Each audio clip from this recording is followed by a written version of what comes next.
Hi, this is Jim Gibson with Blackstone Cybersecurity. Thank you for coming to my channel today. So, what is a white hat hacker? What is a white hat hacker?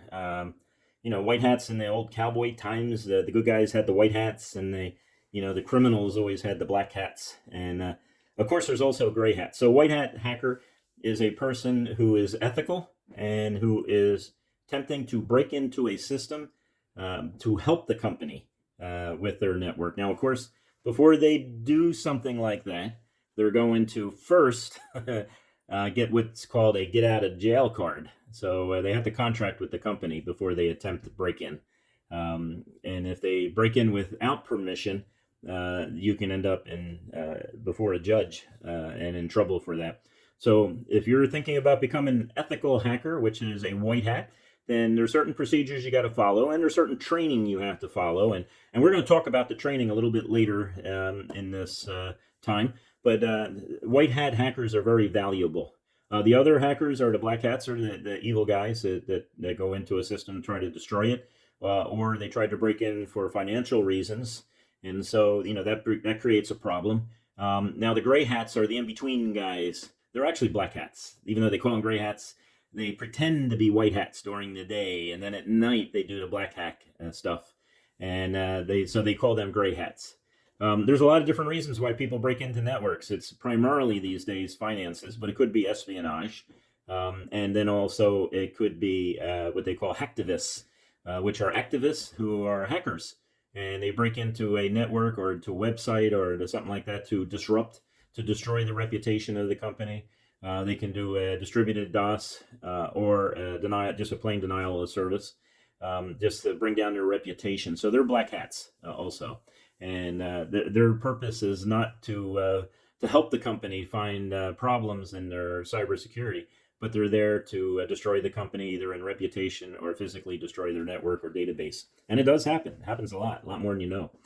So white hats. How valuable is a white hat, and should you become a white hat penetration tester? They're pretty valuable, and it's a pretty interesting profession to have. I worked for a school district a while back, and a superintendent who is in charge of the whole school district here in California. It was a big school district too, $250 million budget, probably around 3,000 or 4,000 employees. And of course, they have all the students that have computers, things like that. So the superintendent asked me to walk through the data center and talk to the data staff, the IT staff, and give him my opinion. And they were basically good people, a good IT group there. And as I walked through and talked to them for a while, I could realize that the system had some issues, and that they had some policy issues. And if they either lacked policies in crucial areas, or they had policies that were probably 10, 20 years old and weren't effective anymore.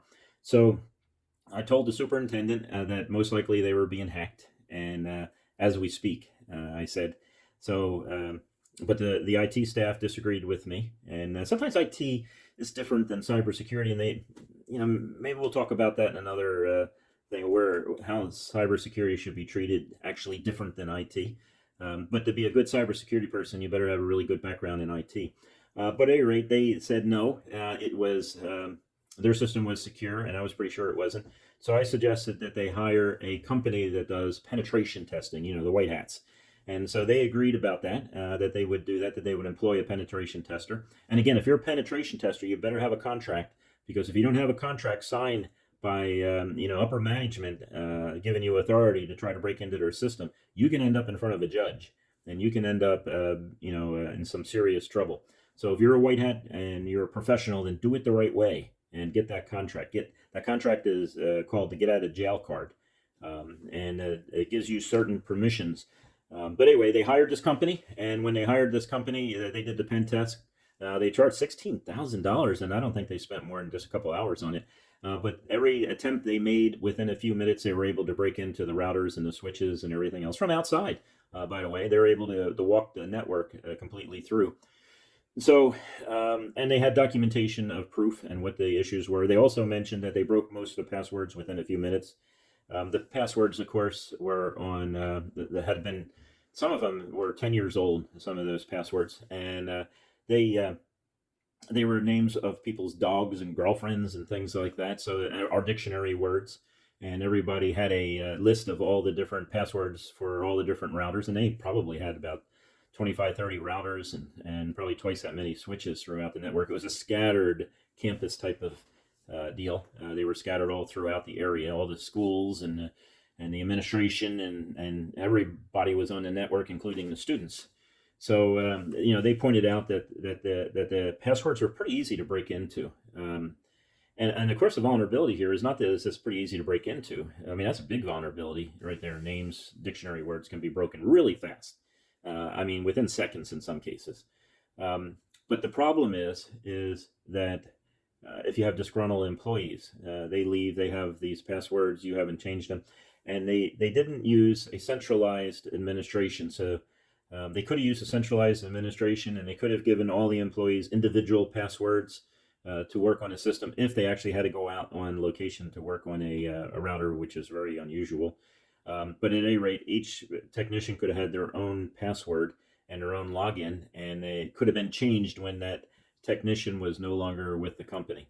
But they didn't employ a lot of that stuff, a lot of stuff that you get in Cisco that really works pretty good.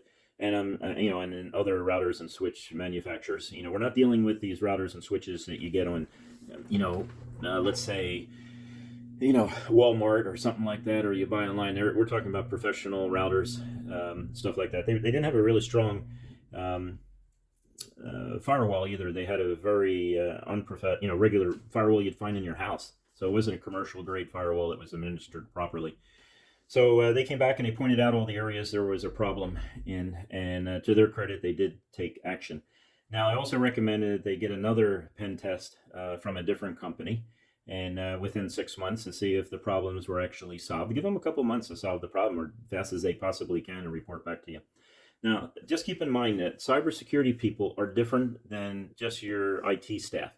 IT staff views access, as easy access as you could possibly have to every employee there. And the cybersecurity person is talking about limiting access, only what's necessary, only what the person needs. And so there's always that back and forth, with the two organizations. So, that's an issue that you're going to see. Now, let's say you want to become a hacker, or that you want to employ I'm sorry, not a hacker. You want to become a penetration tester. Let's say you want to become a penetration tester. Let's talk about you becoming a penetration tester if you're interested in that. There are certain ways you can become one, and I would say that you need a pretty good background in IT to start with. And the better the background, the more background you have in IT, the better penetration tester you're going to be. But there is training out there in this, but you should have a good grip, a good understanding of operating systems, and especially Linux. That seems to be the operating system that hackers and penetration testers use. Kaye Linux, by the way.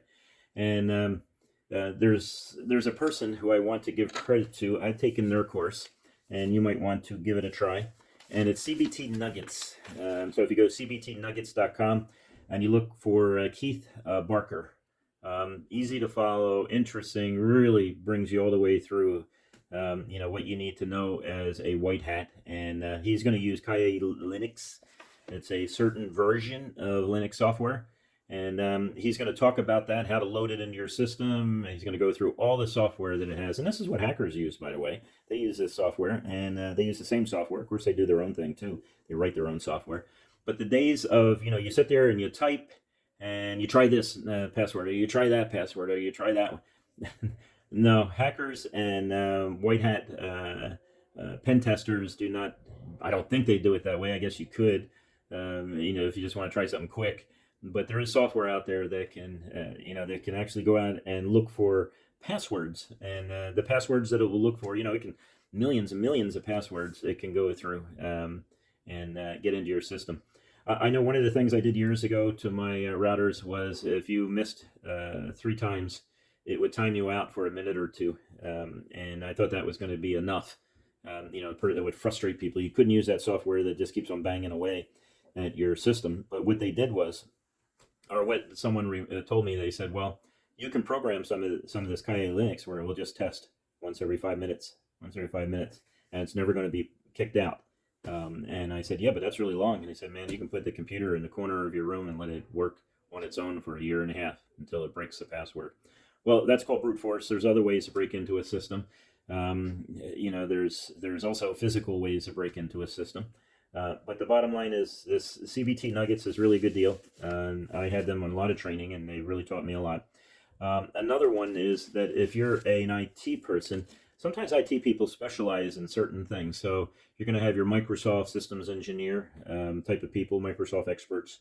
You're going to have your cloud experts, and you're going to have your network experts. Well, I would say more than anything else, the network is probably something you got to know. I know a lot of IT guys, they don't understand the network, they don't understand VLANs, things like that.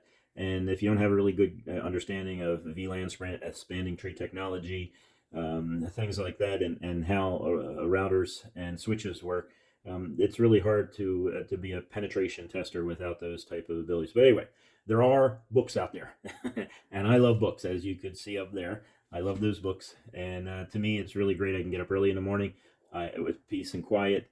I can sit down and I can go through the books and everything else, and the things I need to memorize, I highlight, and then I do my little 3x5 cards. I always have a 3x5 card with me. And then I can go through my 3x5 cards every day to remember definitions, things like that. But if you're talking about hacking, and of course that CBT Nuggets, the thing and all, I'll put that in the description. And you'll be able to see that. And now's a good time just to ask you to do something. If this video is valuable to you, and you find these videos valuable to you, would you please like the presentation? Also, please subscribe. That's valuable to me, and it really helps me out when it comes to trying to expand this channel. So anyway, the first book I would recommend is A Certified Ethical Hacker. It's right here. And it's an excellent book. Now, this is version 9. I think I got this a couple years ago, been through it and everything else, highlighted it, things like this. It's a good book, and it's fantastic, and it will teach you a lot. And but what you'll find out is it's probably version 10 or 11. Who knows when you're watching this video, but I know it's not version 9 anymore. That's a couple years ago. I bought this book in May of 2017, so by now it's something else.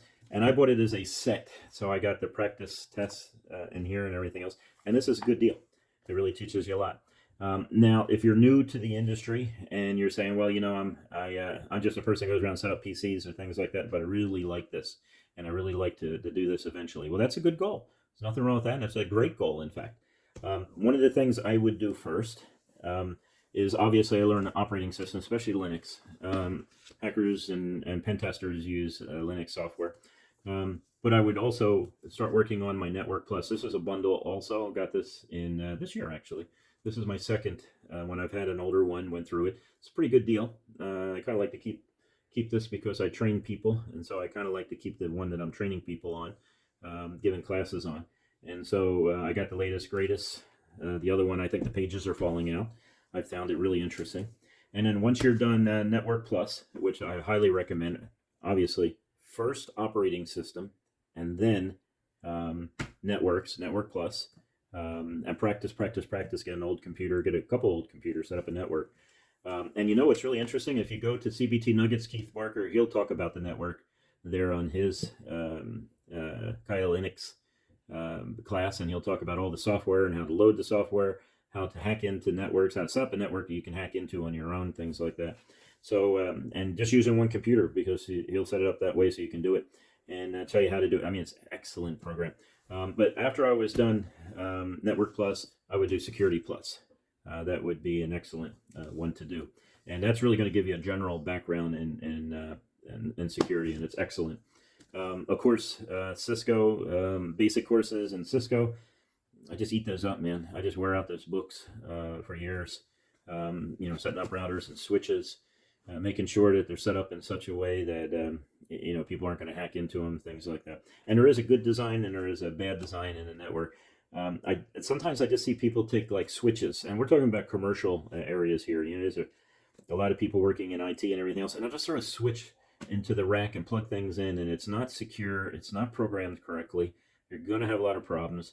You should have VLANs, especially separating certain different functional organizations within the facility, things like that.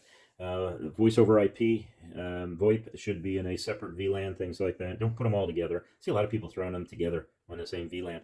And I think it's because a lot of people don't understand networks, and they don't understand routers and switches and how to program the routers and switches so you can actually have VLANs, things like that. Different layers. A layer 3 switch is a fabulous thing.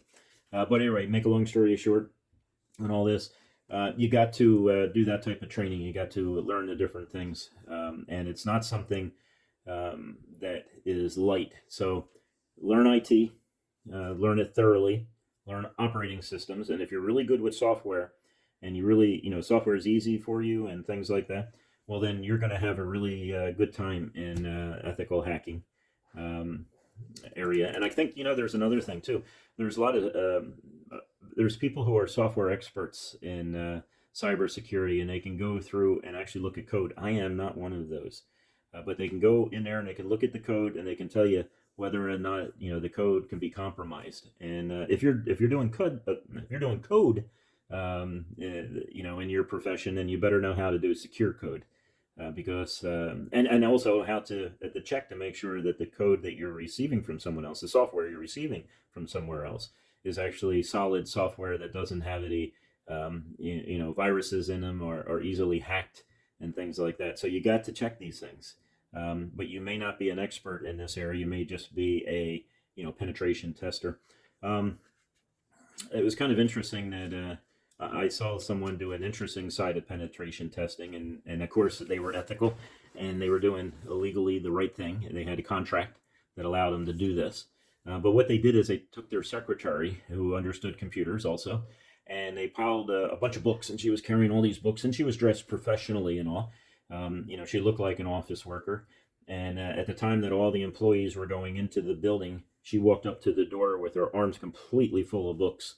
And of course, the men were gentlemen, and they held the door open for her, which identified the fact that they were not following training if there was any policies or procedures. And that's another area of cybersecurity, policies and procedures.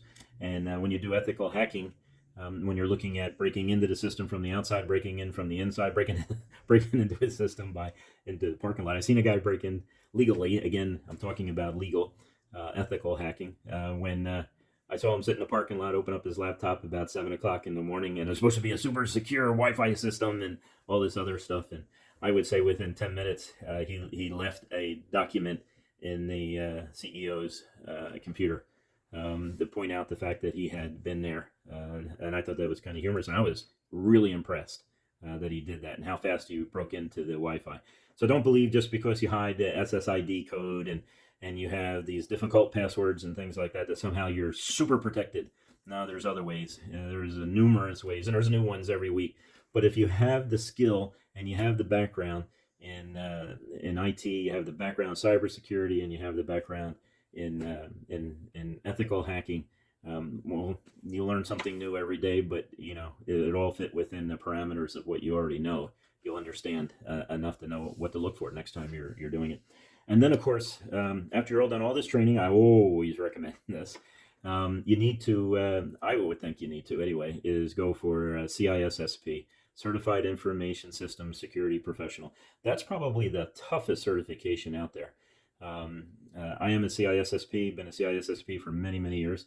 And it took me probably 9 months, 3 months, sometimes somewhere between 9 and 3 months of really intense studying to be able to pass that. You got to be 5 years in cybersecurity to get the certification. You can take the test if you don't have 5 years and become an associate of isc2.org, and you can go there. And I'll put all this information, including the books, in the description below, so you can look them up. But that's really a good certification. And again, I would make sure first I understand operating systems, that I worked in operating systems, that I do things like that first, and then I do Security Plus, and I do things like that. I'm going to probably do a video on what the government looks for in cybersecurity. There's certain certifications the government looks for, and of course CISSP is one of them. And it's a great one. I really enjoyed studying for that, learned a ton of stuff. But to make a long story short, I will put all this stuff in the description below. So please, please, please Really ask you if this is any valuable to you, if this has any value to you, then please, if you would be so kind as to subscribe, like, and also comments. I really like getting the comments. I read every comment. Sometimes I can't give technical advice on the comments, but I do read them. Again, thank you for watching, and I will look forward to seeing you next time.